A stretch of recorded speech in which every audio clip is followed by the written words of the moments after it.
Salut à tous, je suis ravi de vous retrouver sur Crash Market. Alors, il y a deux vidéos qui sont consacrées pour le moment aux options.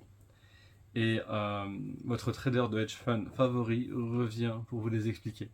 Donc je vais lui céder la parole dans un instant. N'en perdez pas une miette, n'hésitez pas à les voir et à la revoir. C'est bien, quand on investit dans un produit, de bien comprendre comment ça fonctionne. Et c'est un peu Monsieur Détail, c'est même beaucoup Monsieur Détail. Il rentre vraiment en détail, il vous pose vraiment les bases pour bien comprendre comment ça fonctionne. C'est ultra, ultra, ultra important.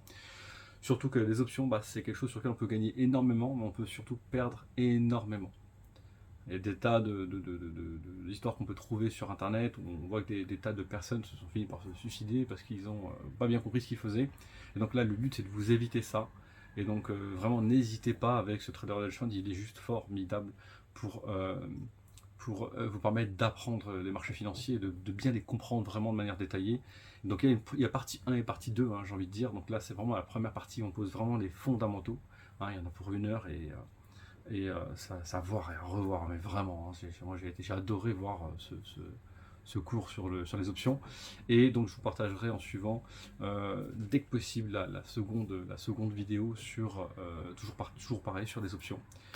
Sur ce, je vous laisse, je vous dis à très bientôt, et puis faites-vous plaisir. Ciao, ciao.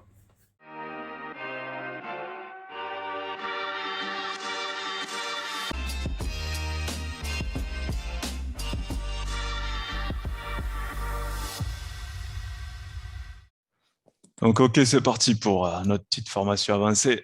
Alors, première chose, avertissement au risque, hein, toujours, là, on est sur des produits spéculatifs.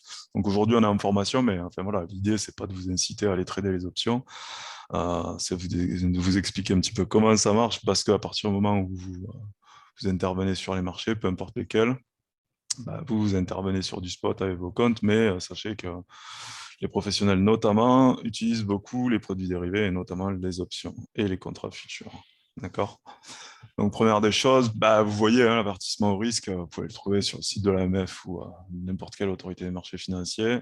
Les options sont des produits financiers dits dérivés, donnant le droit d'acheter ou de vendre une quantité d'actifs sous-jacents, actions, devises, matières premières, etc., pendant une période et un prix convenu à l'avance. Donc ça, vraiment, c'est la définition de base. Hein, d'accord?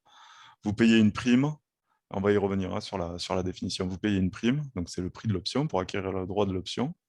Et ensuite, elle vous donne un droit sur le sous-jacent que vous avez acheté. Sous-jacent, c'est la chose objet du contrat. D'accord? L'option est un contrat. La chose objet du contrat, c'est le sous-jacent. Ça peut être une devise, ça peut être des actions, ça peut être des matières premières, etc., etc. OK? Donc ça, vraiment, les définitions, pour vraiment bien appréhender les options, il faut les maîtriser sur le bout des doigts. C'est-à-dire quand vous prenez une option, qu'elle soit un call ou qu'elle soit un put, vous devez savoir que, OK, qu'est-ce qu'un call, qu'est-ce qu'un put, d'accord? C'est les paramètres du contrat même. OK? Donc, bien sûr, les options, en fonction de comment vous les utilisez, ça peut être des produits très risqués, très à risque. À partir du moment où vous ne faites, par exemple, que de prendre une option, vous savez que vous allez prendre le risque de perdre de l'argent, puisque vous payez concrètement une prime si vous êtes acheteur. Pire encore si vous êtes vendeur de l'option. Donc aujourd'hui, on ne va pas attaquer le côté vendeur de l'option, parce que là, on est vraiment sur du spéculatif pur. Pardon. Si vous êtes vendeur d'une option, c'est vous l'assureur, pour schématiser. C'est-à-dire que si le risque est élevé, c'est vous qui payez. D'accord? Donc on ne va pas rentrer dans ce détail-là aujourd'hui, c'est assez technique, complexe à comprendre.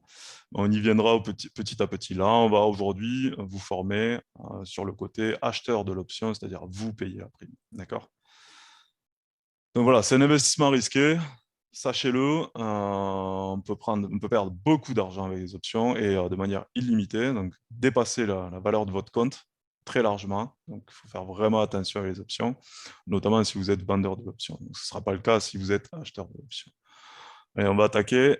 Hop, aujourd'hui, en introduction, ce que l'on va voir, on va voir les puts, les options puts, donc, ou options de vente, c'est l'autre appellation. Donc, on va voir qu'est-ce qu'un put, donc la définition. Ensuite, on va voir le fonctionnement de l'option put. On va voir les avantages et les inconvénients de l'option put.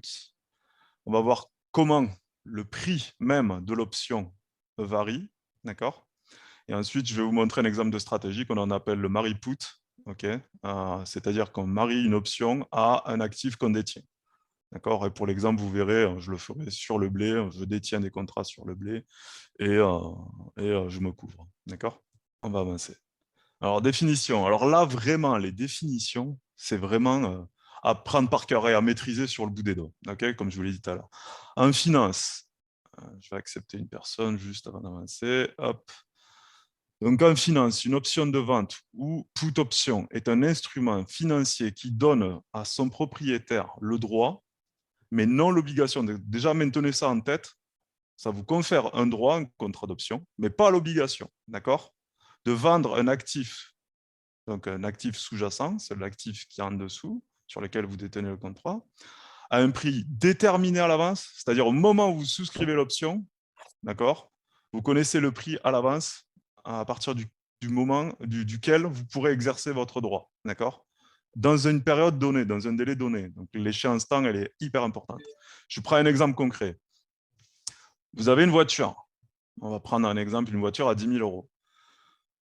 Votre assureur, vous lui dites, OK, moi, je vais payer la prime X pendant 1 an pour qu'en cas de sinistre, d'accord, en cas de sinistre, c'est-à-dire je casse ma voiture, vous, en tant qu'assureur, vous me couvriez les 10 000 euros, moins forcément la prime que j'ai payée. OK. Vous comprenez une chose. Là, en l'occurrence, l'option put, elle va fonctionner comme une assurance. OK. C'est-à-dire que vous payez une prime pendant une période déterminée, d'accord, ou pour une période déterminée, si vous la payez en une fois, d'accord, elle vous couvre pour toute cette période. Si jamais le sinistre intervient, d'accord, si le sinistre intervient, l'assureur paye. Et sur ce qu'il va payer, vous allez aussi déduire le coût de la prime de ce que vous avez payé, d'accord. Et après, dans les paramètres, vous allez avoir la vétusté du véhicule, la valeur vénale, etc., etc. Vous connaissez tous ces paramètres-là, d'accord. Ben, sur les options, pareil, on a un peu le même principe. Là, en l'occurrence, admettons que j'achète, vous allez voir, je vais le répéter très régulièrement, admettons que j'achète, je détiens, je suis agriculteur, je détiens des contrats de céréales, j'ai du blé, d'accord. Je me dis que moi, pendant la prochaine année, j'aimerais que mes céréales soient vendues à tel prix minimum. D'accord. Donc, au-dessus, c'est top. En dessous, je me protège. Et comment je fais? Je paye la prime d'option put sur mes contrats céréales. OK. Et vous allez voir, je vais vous donner l'exemple après avec le mari put.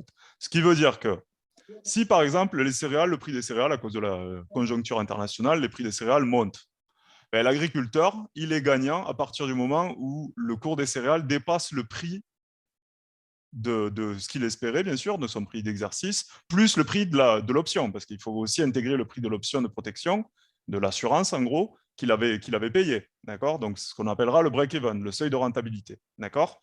En dessous de son prix d'exercice, l'agriculteur, ben, il sait qu'il y a son option qui le couvre. C'est-à-dire que si le marché est défavorable, admettons qu'il y ait une grosse abondance de céréales sur l'année X, d'accord, et bien à ce moment-là, il sait qu'il va exercer son option. C'est ce que l'on a ici. Je ne sais pas si vous voyez ma souris. Ouais. Voilà. Donc ici, vous avez le droit, mais non l'obligation, d'accord, de vendre un actif. Donc là, en l'occurrence, il va exercer ce droit si jamais l'actif est en dessous. Okay. C'est vraiment important, hein, vraiment ce qu'on appelle les paramètres d'une option, c'est hyper important parce que vous allez voir après que sur l'option, il y a encore d'autres trucs un peu plus compliqués. Mais là, déjà, si par la définition, vous maîtrisez ça, vous avez compris le principe. C'est j'ai mes céréales, je veux les vendre à un prix seuil de temps, d'accord. C'est le plancher en dessous duquel je ne suis pas rentable, je suis agriculteur, d'accord. Donc, je me protège en dessous. Je paye une prime pour ça. Si le marché monte à ma faveur, je gagne de l'argent à partir du moment où j'ai couvert le prix de ma prime, d'accord, de ma prime d'assurance. Si le marché tombe, c'est-à-dire que les prix vont en deçà de mon prix de rentabilité, de mon prix de revient, ce que je fais, c'est que j'exerce le droit sur mon option. C'est-à-dire je dis à l'assureur, OK, en dessous de ce prix-là, tu me payes. D'accord. Comme ça, je suis protégé. Vous avez compris la mécanique? Ouais. Et ça s'applique pour toutes les classes d'actifs.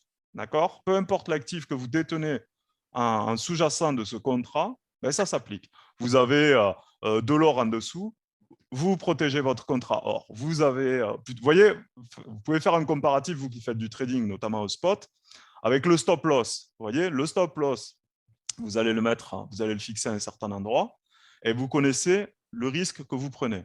Eh bien, l'option, c'est le même principe. L'option, vous payez la prime, d'accord? Et à partir du moment où vous payez la prime, vous connaissez votre risque à l'avance. Donc, je vous relis la définition. En finance, une option de vente ou put option est un instrument financier qui donne à son propriétaire le droit, mais non l'obligation, on garde toujours ça en tête, de vendre un actif, donc l'actif sous-jacent, à un prix déterminé à l'avance pendant une période déterminée.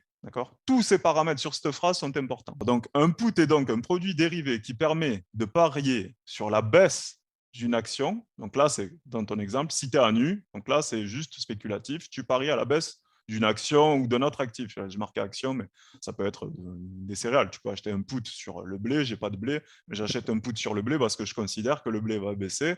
Et si j'ai raison, je gagne. Mais il existe aussi des put options sur une variété d'autres actifs financiers, comme je vous le disais, indices boursiers, matières premières, devises, etc. etc. Okay, une option de vente aura le fonctionnement opposé à une option d'achat, le call. D'accord? Le call, c'est symétriquement l'opposé du put. Le put, c'est, on va dire là dans cet exemple, c'est se couvrir en cas de baisse, ok, ou spéculer à la baisse. Le call, c'est se couvrir en cas de hausse ou spéculer à la hausse. Par exemple, je suis vendeur sur une position, d'accord, admettons au spot, tu vends livre-yen, tu veux te couvrir en cas de hausse, tu as le choix, soit tu mets un stop, soit tu te dis qu'elle peut monter provisoirement avant de redescendre, et dans ce cas-là, tu prendras plutôt un call pour te couvrir en cas de hausse. D'accord? Le call, on y viendra plus tard, mais c'est pareil, hein, c'est la même logique. En restant sur le put, le call, vous allez comprendre, c'est la même chose. OK? Mais symétriquement opposé. C'est vrai que c'est bizarre quand je dis ça, mais c'est en gros, vous l'avez compris avec cette phrase, le put, c'est concernant la baisse, le call, c'est concernant la hausse, mais c'est sur les mêmes principes que ça fonctionne. Une option put dite de vente est d'une certaine manière un contrat entre l'acheteur du put et son vendeur. Gardez toujours ça en tête, ces deux paramètres-là. C'est une relation entre vous et celui qui vous l'a vendu l'option. Parce que sur le marché, d'accord, il y a quelqu'un qui vous a vendu l'option, qui est votre assureur. Gardez ça en tête, pourquoi? Parce qu'en fait, vous pouvez vous-même être ce vendeur-là. C'est ce que je vous disais tout à l'heure sur la partie risque. Là, c'est un risque illimité si c'est vous le vendeur du contrat. Typiquement, dans l'exemple que je crois que c'est Falco qui me posait la question, l'exemple du maïs. Tu te dis, OK, moi, cet été, je pense que le maïs ne va pas monter, contrairement à ce que tu disais tout à l'heure.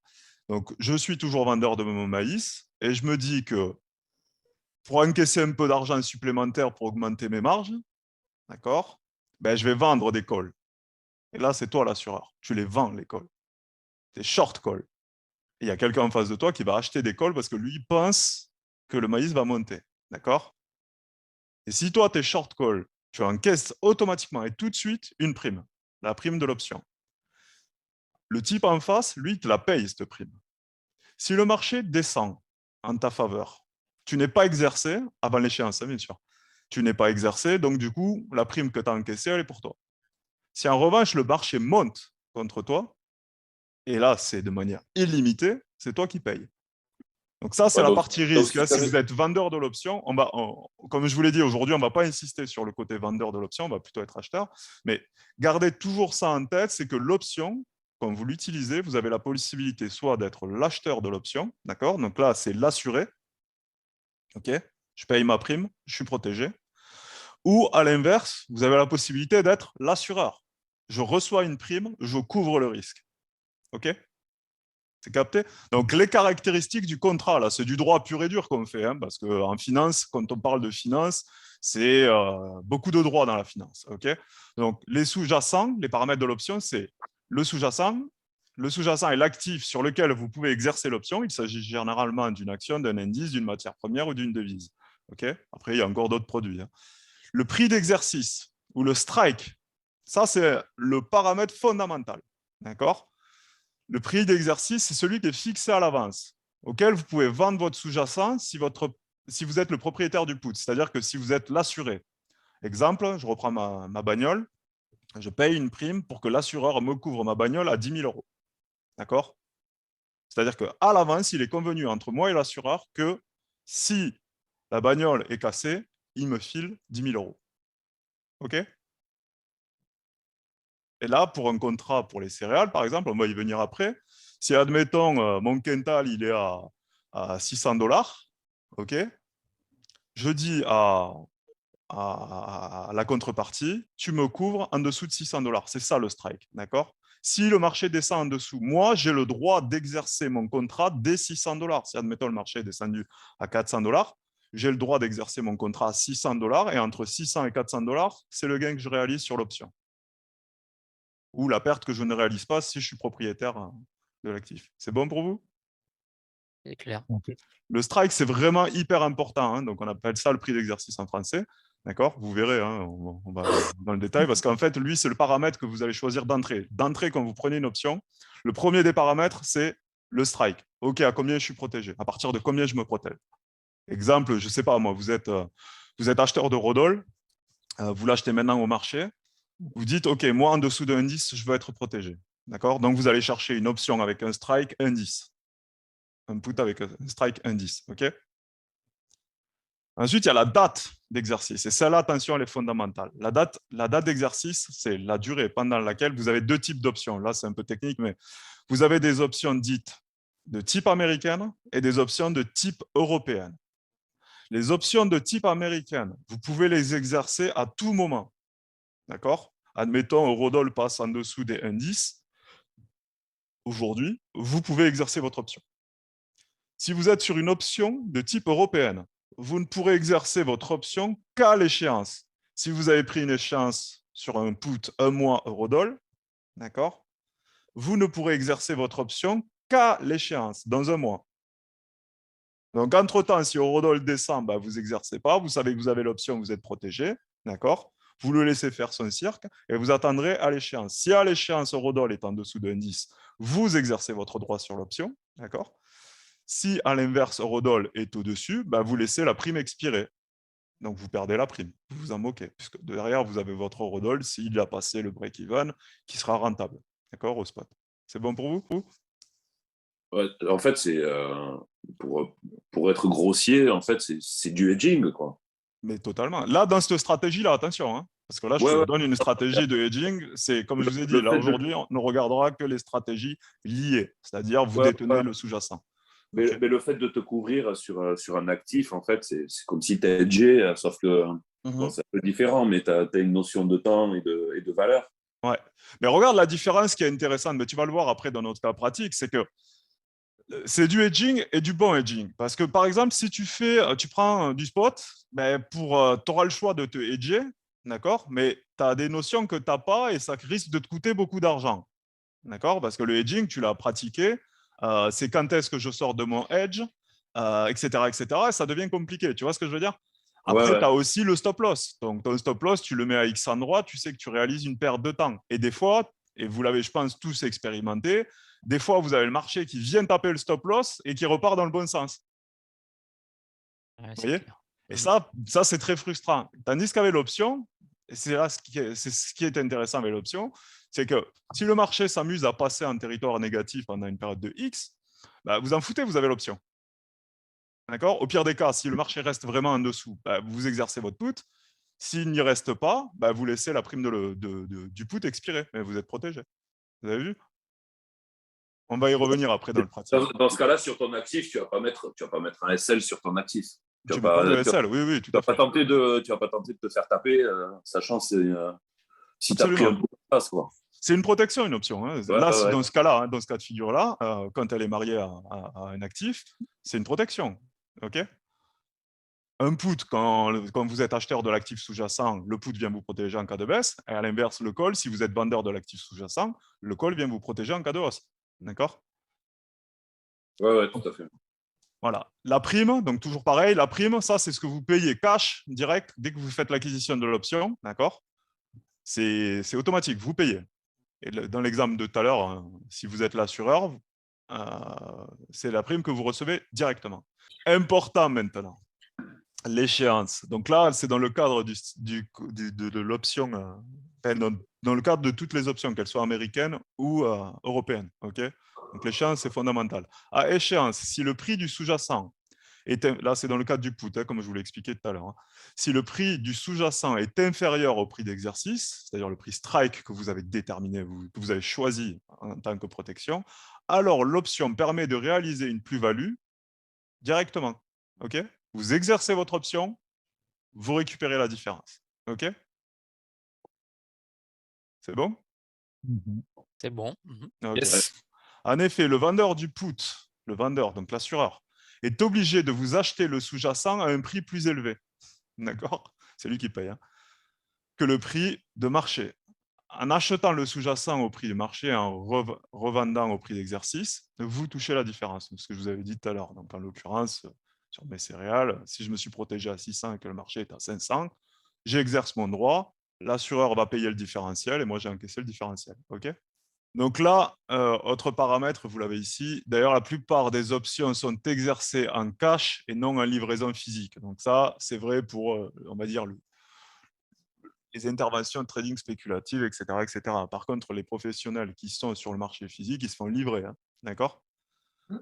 Après, on n'est pas rentré dans le détail des chambres de compensation, etc., parce que les marchés des options, enfin, celles auxquelles vous allez avoir accès, principalement, c'est des produits régulés, listés, et sur lesquels interviennent des chambres de compensation afin de s'assurer que l'argent est disponible. C'est pour ça qu'il y a des marges de maintien, etc., etc.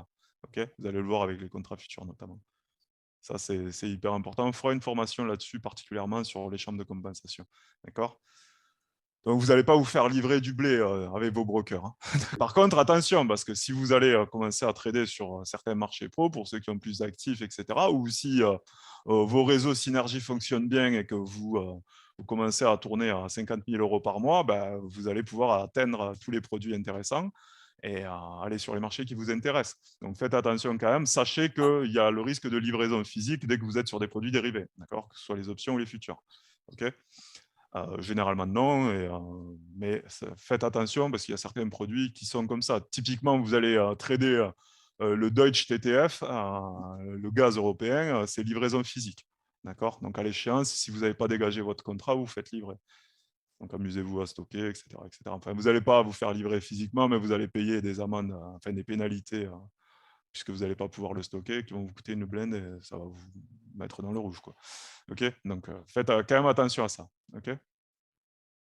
J'ai une question. Oui. Quand tu exerces ton droit, Mhm. tu peux avoir une certaine quantité d'actifs. Quand tu l'exerces, tu vends tout Non, tu ne vends ou tu... pas. Un exercice, ce n'est pas une vente. Attention. Hein.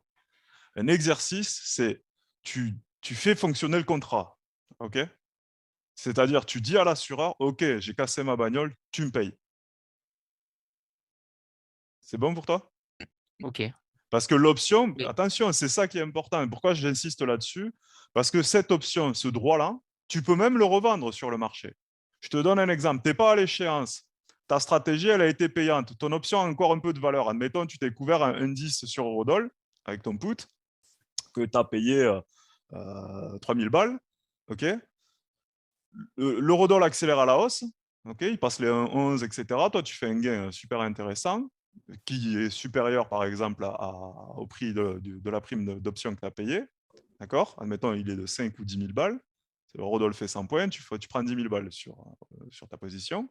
Ben, ton option, elle a encore de la valeur, puisqu'elle est encore loin de l'échéance. L'échéance à un mois. Ben, ton option, tu peux la revendre. Elle aura encore de la valeur, tu la revends sur le marché. C'est-à-dire qu'au lieu de perdre sèchement les 3 000 balles que tu as payées pour la prime, ben, tu auras une valeur au marché qui aura diminué sur l'option. Donc, du coup, elle aura perdu un peu de valeur, si tu veux. Mais elle en aura toujours. Admettons, elle sera à 2 000 $ parce qu'elle a encore un mois devant elle. Tu vois ce que je veux dire? Mhm. L'échéance temps, en fait, confère une valeur à l'option. Ça, c'est hyper important à maîtriser parce qu'en fait, cette échéance temps, plus tu approches de l'échéance, plus ça accélère en fait la perte sur l'option. Mais on verra tous ces paramètres sur les options. OK, à contrario, si le prix du sous-jacent est supérieur au prix d'exercice, d'accord, vous n'êtes pas obligé d'exercer l'option. Ça, c'est intéressant. C'est-à-dire que vous avez payé la prime sur Eurodol, par exemple. L'Eurodol ne descend pas en dessous des indices, vous êtes protégé à partir de indices. Il ne descend pas en dessous des indices, il va à 1,12. Aucun intérêt d'exercer l'option, vous n'avez aucune obligation de l'exercer, vous laissez l'option expirer. OK? Laisser l'option expirer, ça veut dire que vous allez la laisser perdre sa valeur et les droits qui vont avec.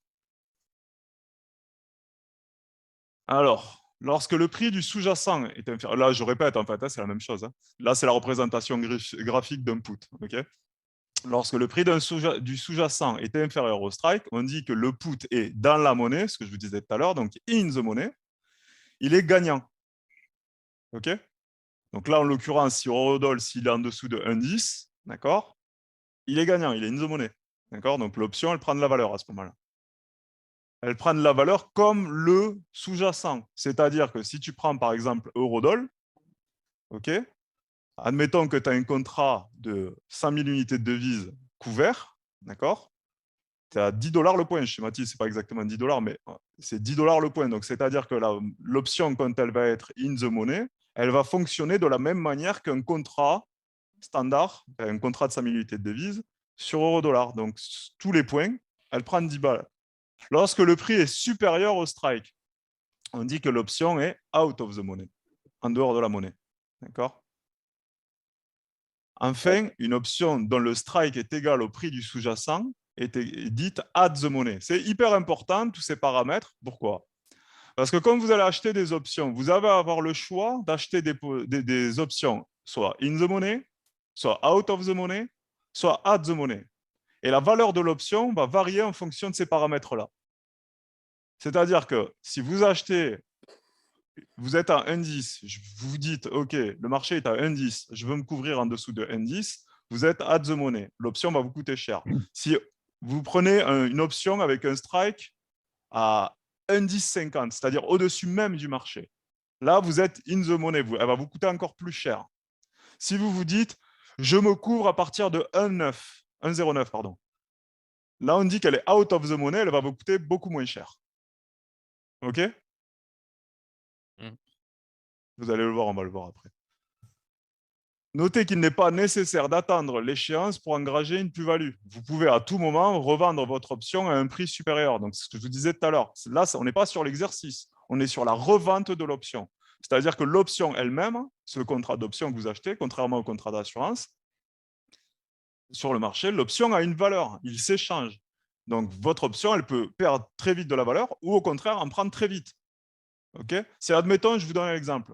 Vous prenez, je vous redonne un exemple. On l'a déjà évoqué tout à l'heure. Eurodol, vous l'achetez avec un put à un strike à 1,10, d'accord, prix d'exercice 1,10, pour vous protéger en cas de baisse. Mais si Eurodol perd d'un coup 200 points, d'accord, soit vous exercez votre option, d'accord, pour vous faire livrer d'une position vendeuse 1,10 sur Eurodol, ou vous revendez directement l'option sur le marché. C'est-à-dire le droit là, vous le vendez. Et votre option, elle aura pris de la valeur de la même manière. Okay, vous avez deux facultés, soit l'exercice, soit la revente de l'option. Okay. Parfois, il est plus intéressant, c'est quand ça va très vite et qu'il y a une grosse volatilité, etc. L'option prend même plus de valeur que l'intérêt d'exercer le sous-jacent.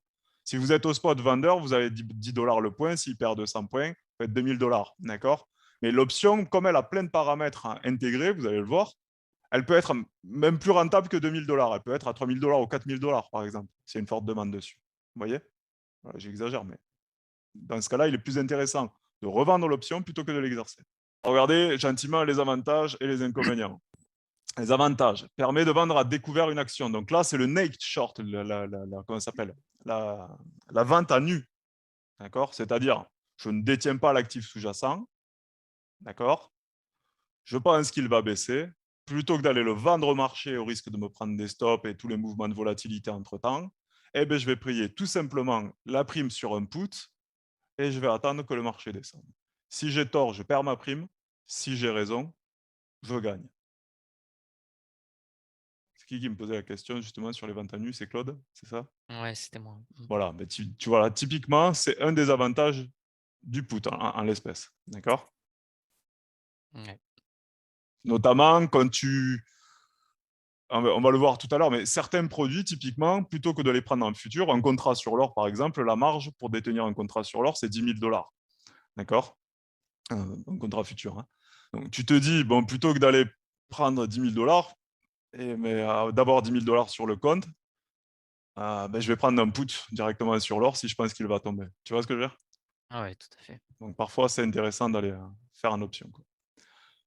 L'autre avantage avec le put, c'est que ben, il n'y a pas d'appel de marge. Le put, tu payes ta prime, d'accord? Le seul risque que tu as, la marge que tu as, il n'y a pas de marge en fait. Quand tu es long sur le put, c'est quand tu es acheteur, hein. Si tu es vendeur, il va y avoir de la marge. Mais si tu es acheteur du put, tu as payé ta prime, terminé. Ensuite, l'autre avantage, c'est que la perte maximale, elle est connue à l'avance. Ben, c'est la prime. Vous avez payé la prime, vous savez que votre risque maximum sur votre stratégie, c'est la prime que vous avez payée. Ça, c'est quand même intéressant. C'est génial. Mhm. L'inconvénient du put. Peu de puts sont listés et accessibles aux investisseurs particuliers. Donc ça, c'est un peu compliqué pour vous, on va dire. Mais il vous faut quand même les comprendre. C'est pour ça que ces formations sont importantes. En réalité, vous allez pouvoir en trouver des puts ou des calls sur certains brokers. Je pense qu'il y a Synergie qui viendra avec d'autres solutions bientôt là-dessus. Et voilà, vous n'y êtes pas encore. Les primes, parfois, sont élevées. Donc, comme je vous l'avais dit, en plus des paramètres in the money, at the money ou out of the money, parfois, ben voilà, quand elles sont demandées, elles sont chères, les options. D'accord? Le risque de perte est conséquent si vous êtes short, si vous êtes vendeur de l'option. Là, si vous êtes l'assureur, gardez en tête, hein, si vous êtes assureur de l'option, là, le risque, il est illimité. Hein. D'accord? Notamment sur les calls. Hein. Si vous vendez des calls et que l'actif, admettons, ben, sur l'or, hein, si vous étiez amusé en octobre à vendre des calls à échéance juillet sur l'or, vous avez vu le rallye de l'or. Hein. Là, c'est vous qui payez. Hein. Et là, bon, il y a quand même l'avantage en tant qu'assureur que vous pouvez aussi revendre votre option. Hein, d'accord? C'est-à-dire vous vous dégagez de ce risque-là. OK? Autre option et qui n'est pas des moindres avec les options, c'est le temps, la valeur temps. Comme je vous l'expliquais tout à l'heure, c'est bien l'option parce que ça vous permet de vous protéger ou au contraire de spéculer pendant une période déterminée. Mais plus vous allez approcher de l'échéance, plus votre option perd de la valeur. D'accord? Le temps, la valeur temps, c'est vraiment ce qui vient détruire l'option rapidement. D'accord? Quand utiliser un put, les puts sont utiles pour saisir une opportunité de baisse à court moyen terme ou pour protéger un portefeuille boursier contre une baisse des marchés. Donc là, en l'occurrence, vous êtes acheteur de, je sais pas, vous êtes acheteur de l'eurodoll, vous êtes acheteur de céréales, vous êtes acheteur de pétrole. Ben, vous vous dites, ça peut retracer provisoirement, d'accord, pour X, Y raison, un calendrier économique ou une conjoncture économique ou autre chose. Vous vous dites, OK, ben, entre-temps, je vais me couvrir avec des puts. Okay. Par exemple, sur le mois de mars, il y avait dès le début du mois de mars, on avait les crises bancaires. Vous étiez détenteur de certaines actions. Les actions, vous les gardez à long terme parce que vous les aimez bien et qu'en plus, elles vous confèrent un joli dividende. Le dividende, c'est la rémunération sur les actions. Ben, vous dites, moi, je veux conserver mes actions, mais entre-temps, comme on a de la volatilité, ben, je vais protéger mon portefeuille en achetant des puts à échéance un mois. D'accord? Vous avez vu, hein, là, on est vraiment sur des règles, des clauses. C'est hyper important. Hein. Ça, c'est vraiment à maîtriser, mais vous en faites pas, on va y revenir, on va les répéter sans cesse pour que ça soit intégré. Alors, autre chose, on en a parlé un petit peu tout à l'heure, c'est l'évolution même du prix de l'option. Okay, l'option en elle-même, elle a de la valeur que vous pouvez revendre ou pas, etc., etc. Donc, plusieurs facteurs vont faire varier le prix de l'option, donc du put, hein, en l'occurrence. Donc, le prix du sous-jacent, c'est le facteur principal. Donc, si votre contrat euro en dessous ou votre contrat pétrole en dessous prend de la valeur ou perd de la valeur, ben, l'option, elle va agir en conséquence. D'accord? Comme je vous le disais tout à l'heure, si le put, vous avez acheté un put indice sur Eurodoll et que l'Eurodoll descend en dessous des indices, ben, l'option, elle prend de la valeur. D'accord? Donc, vous aurez le choix soit d'exercer votre put ou soit de revendre votre put. Typiquement, si vous avez un put de type européen sur Eurodoll et vous avez une échéance un mois, là, vous savez que vous pourrez exercer votre option qu'à l'échéance, dans un mois. Mais si entre-temps, l'eurodoll il a baissé de 200 points en dessous de votre strike, bah, vous avez plutôt intérêt à revendre l'option puisqu'elle aura repris de la valeur. D'accord? C'est bon ou pas? Cette variation du prix, c'est l'effet de l'offre et la demande. Oui, bien sûr. D'accord. Ouais, l'option, ça s'échange comme tout autre produit. Hein, d'accord? Donc, si l'option est passée in the money et que l'eurodoll il est tombé en dessous du strike de 200 points, tu peux être sûr et certain que ton option va valoir de l'argent. Et toi, tu as pris une option de type européenne parce qu'elle t'a coûté moins cher qu'une option de type américaine sur laquelle tu peux exercer à tout moment. D'accord? Dans ce cas-là, tu sais que l'option prend de la valeur. Plutôt que d'attendre l'échéance pour exercer ton droit sur Eurodol, parce que tu te dis que c'est provisoire, dans ce cas-là, tu vas plutôt vendre ton put, le revendre sur le marché, et éventuellement aller sur un autre put plus bas, par exemple, et encaisser l'argent, tu vois. C'est OK, ça? Oui. Ensuite, autre paramètre qui fait beaucoup bouger les options, bien sûr, c'est la volatilité sous-jacente. C'est-à-dire l'actif en dessous de ton contrat d'option, celui sur lequel s'exerce le droit, s'il bouge beaucoup, ça va faire évoluer la valeur de l'option aussi. D'accord? Donc, on a le prix du sous-jacent, mais aussi sa volatilité. Et l'autre paramètre qui fait bouger la valeur de l'option, je vous le disais tout à l'heure, c'est la date d'exercice, l'échéance temps. Plus la date se rapproche, plus l'option perd de la valeur automatiquement. D'accord? Plus on approche de l'échéance, plus l'option perd de la valeur. Donc, des fois, on va garder plutôt des options pour aller les exercer. D'accord? Et si, par exemple, ta stratégie, tu te dis, c'est que provisoire, là, dans mon exemple tout à l'heure de Rodol, hein, la baisse n'est que provisoire, j'ai tout intérêt à revendre l'option. Parce que plus je vais rapprocher de l'échéance, plus l'option va perdre de la valeur. Et surtout si Eurodol, entre-temps, il remonte. Tu vois ce que je veux dire? Donc ça, c'est vous, en tant que trader, qui devez faire vos choix, calculer vos risques, calculer vos stratégies, etc. etc. Mais là, c'est une question de choix. OK? Mais tous ces paramètres, vous devez les intégrer. Hein. Il arrive un moment où tu arrives à un point de non-retour, entre guillemets. Ouais, c'est ça. Tu es trop près de la date d'échéance, donc autant l'exercer plutôt que de perdre du pognon en la revendant. Non, parce que si tu es sur une option de type européenne, tu n'as pas le choix, tu es obligé d'attendre l'échéance pour l'exercer. Ouais. Donc, vaut mieux la revendre dans ce cas-là, dans l'exemple d'une option vanille sur Eurodol. On appelle ça une option vanille. J'ai une question. Mais du coup, c'est pas possible de la renouveler, tout simplement, l'option pour. Bien sûr, tu la vends et tu prends une échéance supplémentaire. Ah oui, mais on est obligé de la vendre, quoi. Ah oui, On tu peut la pas- revends. Ouais, Ah oui, tout à ok. fait. Ouais. D'accord. En fait, dans le jargon, on appelle ça rouler l'option.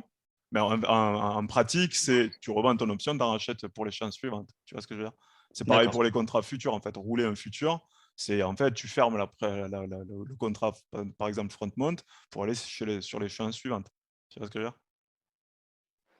D'accord, ouais, merci. Hop, on va attaquer une petite stratégie toute mignonne, mais on l'a évoqué depuis tout à l'heure. Là. C'est le mari-put. Là, en l'occurrence, c'est tu détiens un actif, ok, et tu vas le protéger avec une option. Donc, un mari-put, c'est un nom, hein, cette stratégie. Vous allez voir, avec les options, vous pouvez faire toutes sortes de stratégies. Ok. Un mari-put, c'est une stratégie d'option par laquelle un investisseur détenant une position longue en action ou autre actif, position longue, donc position acheteur, achète une option de vente sur le même actif pour se protéger contre une dépréciation du cours de cet actif. C'est bon pour vous? Vous avez compris? Parce qu'on l'a évoqué depuis tout à l'heure. Hein. Oui. Ok. Donc, je détiens par exemple les actions je sais pas moi, de AXA. Je les ai en portefeuille, je veux les garder puisque AXA donne du bon dividende. Je ne sais pas si c'est le cas, hein, c'est un exemple. Si, c'est le cas, c'est le cas. Ah, ok. J'ai entendu Lionel réagir direct.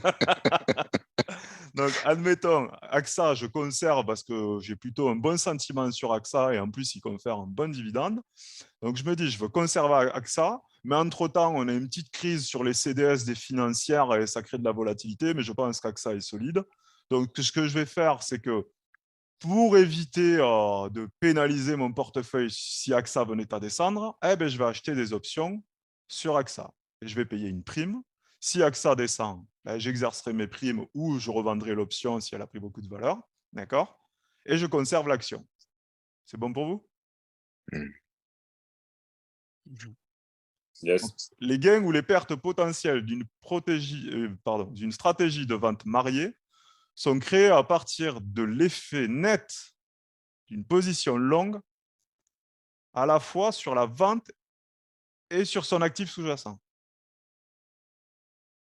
La phrase, elle est compliquée, mais c'est ce que je vous ai expliqué tout à l'heure. Ouais, il faut la relire. Là. Ouais, vous allez voir, les définitions financières, parfois c'est du jargon, mais en fait, pour dire un truc assez simple, c'est, vous avez le schéma là. Ok. Là, vous avez l'évolution des prix.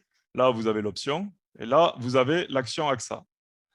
AXA monte, pas de problème, je gagne. L'option, en gros, vous avez l'option qui remonte comme ça parce qu'en fait, ce que vous perdez sur l'option, en fait, vous le récupérez sur l'action. Okay.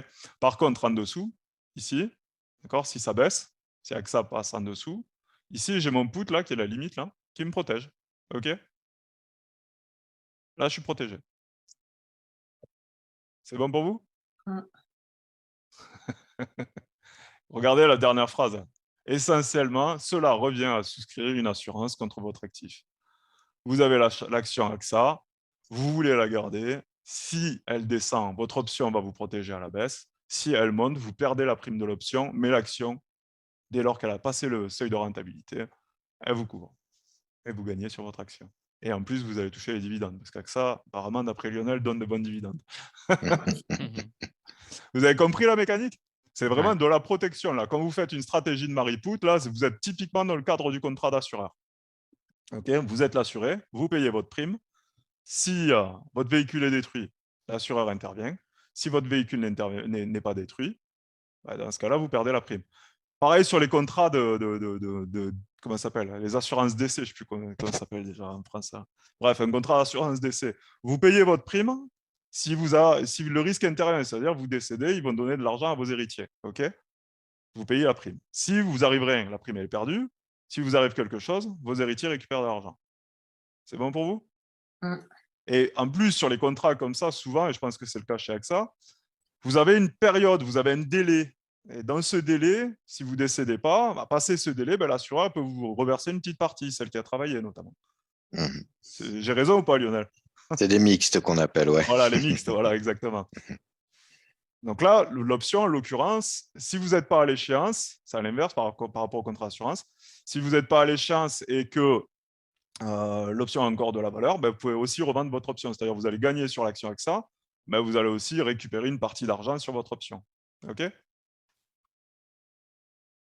Donc pour Lionel, je pense que c'est facile à comprendre, parce qu'avec les exemples assurantiels, c'est bon pour toi, Lionel? Ouais, c'est pas évident, hein. C'est pas. Parce qu'après, tu as une différence entre vendre et acheter un put. Il y a une différence? Ouais, elle est fondamentale, la différence. Là, on est vraiment dans le cadre de l'achat du put, hein, d'accord? Donc là, on je achète suis assuré. l'assurance. Ouais, voilà, là, je suis l'assuré, je paye ma prime. Au pire des scénarios, je perds ma prime, d'accord? Mais mon sous-jacent a pris de la valeur, d'accord? Dans le scénario assuré, c'est le marché, l'action AXA tombe en dessous du strike, d'accord? J'exerce mon droit sur le contrat d'assurance ou, autre choix, je revends directement mon contrat d'assurance qui aura pris de la valeur. D'accord? Vous avez les deux leviers. Là, dans le cas de figure que tu évoques, si par exemple on avait un prix qui descendait donc en dessous du strike, c'est ça, puisque le strike c'est le prix d'achat, hein, c'est ça, hein, le prix fixé. Prix d'exercice. Ouais. Prix d'exercice. Donc, si tu es en dessous, donc tu deviens out the money et tu deviens bénéficiaire, c'est ça? Non, tu deviens in the money. C'est in the money. Ça veut dire que tu deviens dans la monnaie. Mais après, les définitions, vous allez voir, on va les répéter, ça va venir. Et du coup, tu deviens bénéficiaire à ce moment-là. Ouais, tu es protégé en fait. Tu es bénéficiaire sur l'option, hein, mais tu es perdant sur son action. Oui, sur le spot, enfin sur l'option, tu perds, oui, on est d'accord. Mais tu t'en fous, tu la conserves l'action parce que tu as vu, c'est de la conserver à long terme. Donc, en effet, l'option, en fait, quand tu passes en dessous du strike, là, elle te dit, OK, si tu exerces ton droit maintenant, tu es couvert à partir du strike. Okay. Et après, intellectuellement, vous allez voir, hein, quand vous maîtrisez ce genre de choses, c'est aussi des bonnes stratégies pour faire de la marge. Typiquement, tu te dis, parce que tu es un bon analyste et tu analyses bien la macro-éco, etc., et tu te dis, il peut y avoir des mouvements de courte durée sur le sous-jacent que je détiens en portefeuille, d'accord, pour X raisons, comme on a eu le mois dernier avec la crise sur les bancaires. Tu te dis, je veux garder mon action, mais je vais aller me faire un peu de marge. Je vais aller spéculer à la baisse contre mon portefeuille. C'est-à-dire que tu es acheteur, tu as une vision long terme, mais tu te dis, il peut y avoir une baisse, donc je vais aller me faire une petite stratégie d'option, pour couvrir ma position d'une part, mais surtout pour aller gagner de l'argent. Et là, en tant que trader un peu plus averti, ce que tu peux faire, c'est payer un put, d'accord? Mais le put, il te coûte une certaine prime. Et tu te dis, pour diminuer le coût de cette prime, je vais vendre des calls en même temps. Les calls, c'est la position en face, c'est-à-dire le droit d'acheter si jamais l'actif monte. Et en fait, en vendant le call, tu vas encaisser une prime. En achetant le put, tu vas payer la prime. Mais la prime que tu as encaissée par rapport au put que tu as encaissé, elle va te permettre de diminuer la stratégie. Parfois, quand on a un tail risque positif, parfois, du coup, la prime du call va couvrir carrément la prime du put. Donc, du coup, la stratégie elle va te coûter 0. Après, là, c'est technique, attention, là, je suis allé loin. Donc là, c'est un collard sur la stratégie, tu vois, donc c'est un peu plus compliqué. C'est-à-dire que tu peux soit apprendre directement à faire un Mari-Put comme on a fait ici, ou soit faire des stratégies un peu plus complexes. C'est-à-dire que tu vas mettre une stratégie, comme je te l'ai dit, c'est-à-dire tu vas acheter un put, mais tu vas aussi vendre un call, parce que de toute façon, tu détiens l'actif. Ça t'empiétera une partie de tes gains si jamais l'action AXA remonte, d'accord?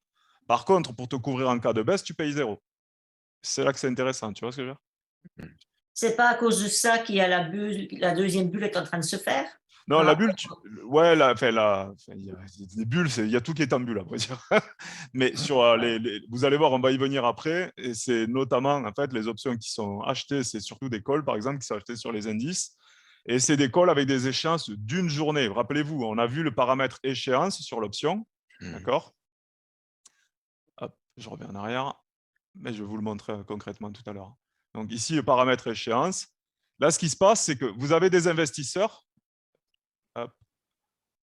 Vous avez des... Merde, je suis remonté en arrière. Attendez, c'est ma souris qui a roulé. Voilà.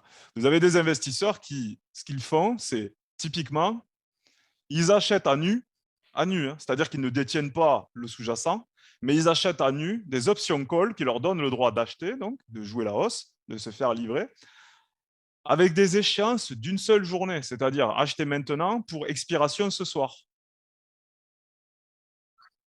Et là, en fait, ce qui se passe sur ces options, c'est qu'elles ne sont pas chères, du coup, puisqu'elles sont à échéance d'une journée. Elles ne coûtent que dalle. Et si vous avez raison, le marché passe au-dessus de votre strike, c'est total bénéf. Là, elle prend de la valeur, l'option. D'accord? Même si l'échéance temps est ce soir, ben, rien que parce que vous êtes passé au-dessus du strike, vous devenez in the money et votre option prend de la valeur. Et là, vous revendez. C'est ce que font depuis octobre, particulièrement, beaucoup d'investisseurs sur les marchés actions. Donc, ils achètent des strikes sur le S&P à 20-30 points ou sur le Nasdaq à 100 points et ils les payent que dalle et ils les prennent à une échéance une journée. Et si le marché est au-dessus, ben ça remonte. L'option prend de la valeur. OK? Et c'est la bulle qu'il y a en ce moment, c'est qu'il y a beaucoup de gens qui le font en ce moment. Vous allez voir, on fera les calls aussi. Mais c'est pareil, hein, c'est le même principe. Là, on a vu les puts en cas de baisse, les calls, c'est en cas de hausse. Hein. Soit vous les mariez, par exemple, si vous êtes vendeur, ou soit vous les achetez à nu, si vous voulez, vous envisagez la hausse. Parfois, il est plus intéressant d'acheter des options call que d'aller acheter l'action en elle-même. Hein. Parce que l'action, parfois, est chère. Et avec l'option call, un contrat call sur une action, là, quand on est sur le marché action, c'est un droit sur 100 actions. C'est ça qui est intéressant avec les options sur les marchés actions. Ouais. D'accord? Si tu achètes 100 actions à $200, ben, tu fais 100 fois 200. Par contre, avec une option sur la même action, tu vas en avoir 100. Elle va te coûter moins cher. C'est l'effet de levier particulier des options. C'est bon? Hop, est-ce que j'en étais là? Ouais, j'en étais là. C'est bon pour tout le monde? J'entends un silence. N'hésitez pas, les questions. Hein. C'est bon, c'est bon. Ouais, Du c'est coup, bon. typiquement, là, le Mari-Put, c'est ce qui est utilisé pour le carry trading, pour se couvrir. Ah, en carry trading, on peut faire plusieurs stratégies. Hein. Attention. Hein. En carry trade, typiquement, oui, si tu veux te protéger en cas de baisse de ton actif, tu vas acheter des puts forcément. D'accord? Si tu achètes, je ne sais pas, livre yen par exemple, tu t'es dit que la livre yen peut retracer, tu veux faire le carry trade dessus, puisque le différentiel d'intérêt entre la livre sterling et le yen japonais est intéressant et en ta faveur sur une période lissée d'une année. Tu le touches tous les jours en rollover, hein, les swaps là, sur vos plateformes. D'accord? Donc, c'est intéressant. Et derrière, tu te dis, bon, mais si la livre sterling qui est un peu trop volatile, elle baisse un peu trop, moi, ça va m'affecter sur mon portefeuille par rapport à ce que j'ai calculé que j'allais gagner sur l'année. Dans ce cas-là, tu vas prendre un put avec un strike qui va te protéger sur la zone inférieure. Tout à fait. Qui c'est qui m'a parlé des carry trade? C'est moi, c'est Claude. Ouais, t'es bon, Claude. Hein. Ça y est, toi, tu as tout enregistré, mais bien sûr, oui, tout à fait. Les options, que ce soit là, en l'occurrence, dans cet exemple, en put, en Mari-Put pour se protéger sur le carry trade, c'est une excellente stratégie. Mais n'oublie pas, ça va affecter aussi le revenu de ton carry trade. Parce que toi, ton carry trade, il va t'apporter un certain revenu par rapport au différentiel de ton intérêt. Mais dès lors que tu payes des primes, tu dois les déduire. OK. Mais oui, tout à fait. Après, c'est un excellent outil. Là, je vous ai pris un petit exemple. On en a parlé, on l'a évoqué. Cet exemple-là, c'est le blé. D'accord. Là, vous avez contrat futur sur le blé sur toutes les échéances disponibles. Là, vous voyez que sur les échéances disponibles, sur les contrats blé, on va jusqu'à juillet 2025. Vous voyez là. Donc, on peut aller loin, hein, d'accord. On peut se couvrir très, très loin. Okay. Donc là, c'est le contrat futur. Mais admettons, moi, celui qui m'intéresse, c'est celui qui est le plus proche. Il y a du volume, hein, c'est pour ça qu'il m'intéresse celui-là, parce que celui-là, il va expirer bientôt, donc le plus proche, c'est celui-ci, vous voyez qu'il y a du volume. Donc là, c'est le blé, actuellement, au cours du marché. Enfin, il a dû bouger depuis ce matin, c'est que j'ai fait le print screen ce matin. Donc, 170 000 contrats à échanger. OK, je vais prendre celui-là, admettons. Donc, moi, admettons, je veux acheter contrat futur sur le blé. Je l'achète, d'accord. J'achète mon contrat futur. Ensuite, je vais aller chercher mes options. OK, donc ça, c'est une table d'options. Le C, c'est les calls, et les P, c'est les puts. OK. Donc, je l'achète à, comme j'ai dit, 672 ce matin, hein, mais il a dû bouger depuis, je ne sais même pas combien il est. OK, donc 672, je me dis, soit je veux l'acheter, je veux me couvrir in the money, c'est-à-dire au cours où j'achète ou proche du cours où j'achète. Je peux prendre un put ici, là. Merde, j'ai cliqué sur la souris, désolé, on va y revenir. Hop. Hop. J'achète mon put à 6,70 qui est ici, OK. Donc là, vous avez le prix au marché, bid, ask, OK. Prix vente, prix achat, prix offre, OK. Donc là, moi, je me dis, j'achète mon futur à 6,72. L'option put la plus proche que j'ai, c'est celle-ci, 6,70. Je paye 34 points de prime. Ces 34 points de prime, je les multiplie par 50 parce que la valeur d'un contrat sur les céréales, c'est 50 $. Là, d'un point, pardon. C'est 50 $. Vous voyez, les valeurs de points, c'est toujours important. Hein. Comme on vous le dit sur le FX, c'est pareil ici. Hein. Là, quand vous êtes en futur, vous prenez un contrat futur ici, là, celui de juillet, là, que j'évoquais à 672. Vous prenez un contrat. Chaque point, 673, c'est 50 $ pour un contrat. OK, 674, ça vous fait 100 $, et ainsi de suite. OK. Ici, quand vous prenez vos options, vous prenez le put ici, 670 pour être protégé. Je prends 34,2 que je multiplie par 50, c'est la valeur de points, d'accord, et ça va me faire 1700 balles. Donc ici, moi, je choisis le put in the money, at the money, pardon. On est quasi at the money, puisqu'on achète le futur à 6,72 et on va le marier avec un put à 6,70 qui est quasiment at the money, d'accord. Donc, je prends ces 34 que je multiplie par 50, ça me donne 1700 balles. Ces 1700 balles, c'est la prime que je vais payer sur mon contrat. C'est bon pour vous? OK. Donc, maintenant, les scénarios. Ils sont ici. Donc, j'achète un contrat futur sur le blé tendre. D'accord. Donc, la marge que je dois avoir en compte, hein, c'est un petit rappel.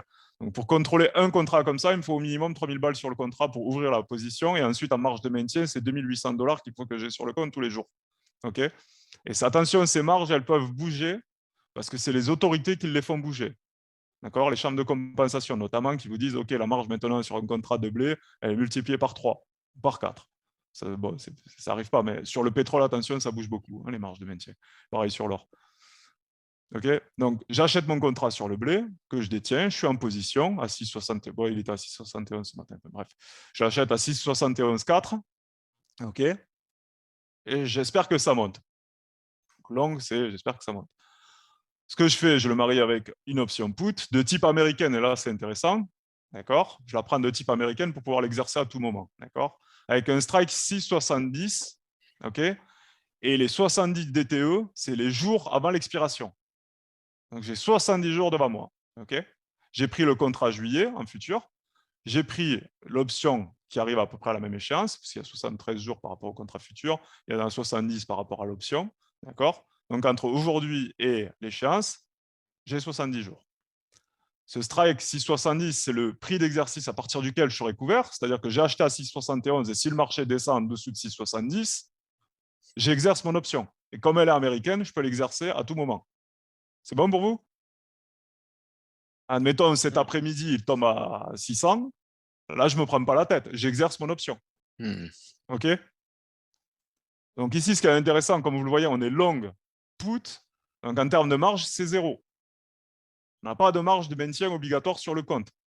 OK? Et par contre, le coût de l'option, ici, c'est par rapport à ce prix-là, 1710 $.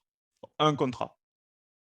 Et là, maintenant, on va aller chercher les rentabilités. Donc, Break-even, ça veut dire seuil de rentabilité. Hein. Le break-even de l'achat du futur plus la prime de l'option, ben, c'est 605 $. Donc, pour commencer à gagner sur ma stratégie, avant le mois de juillet, d'accord, n'oubliez pas les 70 jours, hein, il faut que mon prix de blé passe les 705 $. Au-dessus de 705 $, je suis gagnant. C'est total bénéf. C'est bon pour vous? Maintenant, le risque total sur la stratégie, le risque total, il est connu à l'avance. Entre maintenant et le mois de juillet, mon risque total est de 1780. Pourquoi? Parce que j'ai compté le 1 par rapport au strike, hein, d'accord? On compte toujours. Le 1,4 $, là. J'ai acheté le futur à 71,4. J'ai pris la prime à 70. Donc, bref, le coût de ma stratégie, il est là. Donc, le risque total, il est là. C'est bon pour vous? Oui. C'est intéressant, non? Ouais. Imaginez, il va à 800 $. Quelqu'un a calculé s'il va à 800 $?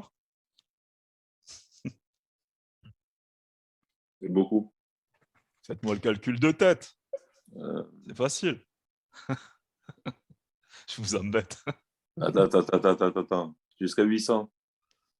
Ouais, il va à 800 $, imagine.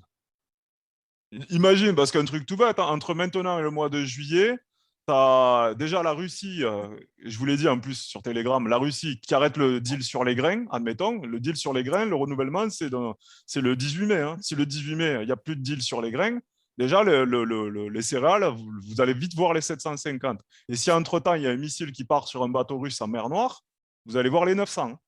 Hein. D'accord? Donc là, ce n'est pas des scénarios au hasard hein, que je parle de ça. Hein. Et imaginez que, je ne sais pas, moi, il y a quelqu'un qui s'amuse à faire péter Zaporijjia, la centrale nucléaire de Zaporijjia en Ukraine. Là, vous avez le blé qui va à 1200, 1300 $ dans la minute. Hein. Parce que là, tout le blé ukrainien, c'est poubelle. Hein. Ah ouais. Ouais, donc attention. Ça bouge, hein, les céréales. Vous voyez, là, par exemple, vous êtes intervenu sur le maïs. Vous avez des grosses périodes où il ne se passe rien, mais il se passe le moindre truc géopolitique. Vous allez voir comment ça se satellise. Hein. Ça rigole pas. Hein. Donc, ça fait combien? Vous n'avez pas retenu la valeur de points. 4750. Ah, merci, parfait. Vous avez vu, donc vous avez un risque. Vous voyez, vous connaissez votre stratégie à l'avance. Imaginons, votre scénario, c'est d'aller à 800. Vous avez un risque maximal sur la stratégie de 1780 $ pour aller gagner 4750 $. C'est pas mal, hein? Vous avez vu, les ratios risque-rendement, ils sont intéressants, ils sont connus à l'avance en plus. Vous sortez de votre stratégie à 800, vous êtes protégé. Bon, après, si vous n'êtes pas à 800, entre-temps, si admettons au mois de juillet, vous êtes à 750, ça vous fait quand même un gain, d'accord? Mais vous avez vu, vous connaissez tous les paramètres à l'avance. Et si, par exemple, vous envisagez le scénario politique, comme je viens de l'évoquer, là, il va à 1250 $, vous avez été protégé, vous avez un risque de 1700 pour 295 points de gain. Quoi. C'est bon? Ouais, c'est bon. Ça vous fait 1780 de risque contre 14 700 de gain s'il revient à 1250 $, à 1200 $. Il y est allé, juste pour information, en début d'année dernière, aussi au le blé. Quand la Russie est entrée en Ukraine, regardez les graphiques, il s'est satellisé le blé. Là, tu fais une stratégie comme ça, tu es plutôt bien protégé à la baisse, et après, ben, tu attends que ça monte. Quoi. Qu'est-ce que vous en pensez? On a fini, hein, là, donc, fini sur la présentation. Donc, les questions, n'hésitez pas. Encore une fois, tout est dans le scénario, dans l'analyse. Mais, Toujours. Mais c'est un super outil. Super outil. En termes Ouais, de maîtrise du risque, je trouve ça séduisant. Quoi. Ouais, clairement. Hein. Après, tu vas voir, hein, parce qu'on va aller plus loin dans les stratégies d'options. Tu avais même des trucs, comme dans l'exemple que je donnais tout à l'heure sur l'action AXA, pour limiter encore plus le risque. C'est-à-dire que là, ici, tu payes les 1780 balles. Imagine que c'est AXA. C'est pas autant hein, pour les actions. Mais avec la stratégie, par exemple, long put plus short call, je te ramène ça à 0. Hein.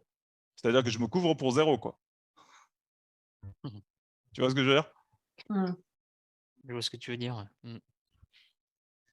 Après tout ça, vous allez voir, hein, c'est de la pratique, etc. Donc là, on va répéter assez régulièrement ça là, sur les vendredis. Je vais rajouter à chaque fois des petits trucs, hein, des petits trucs importants. Et comme ça, vous allez maîtriser. Vous avez vu ici sur ma stratégie, en fait, il y a le rappel de tout. Hein.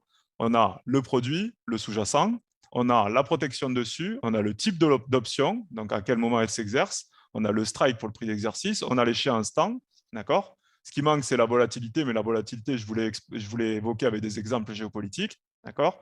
Parce qu'après, on peut l'étudier dans les paramètres, aller rechercher les paramètres de volatilité, comme ça, au moins, ça nous dit si la stratégie est viable ou non, etc., etc. Enfin, le taux de probabilité de réussite sur la stratégie, etc., etc. D'accord?